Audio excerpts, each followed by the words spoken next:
अस्सलामुअलैकुम दोस्तों, आज हम एक इंग्लिश वर्ड इंटीमेशन सर्व्ड का मतलब समझेंगे। इंटीमेशन सर्व्ड का मतलब होता है इत्तला देना या इत्तला फराहम करना। इसको समझने के लिए एक एग्जांपल देख लेते हैं। मान लीजिए किसी कोर्ट या अदालत ने आपको कोई लीगल नोटिस भेजा है, तो वो आपको इंटीमेशन सर्व्ड कर दिया गया है, यानी आपको ऑफिशियल तौर पर उस बात की आगाही हो गई है। The landlord has served an intimation to vacate the premises. मकान खाली करने के लिए इत्तला मकान मालिक ने दे दी है।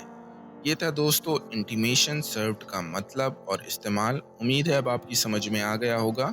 मिलते हैं नेक्स्ट वीडियो में। शुक्रिया।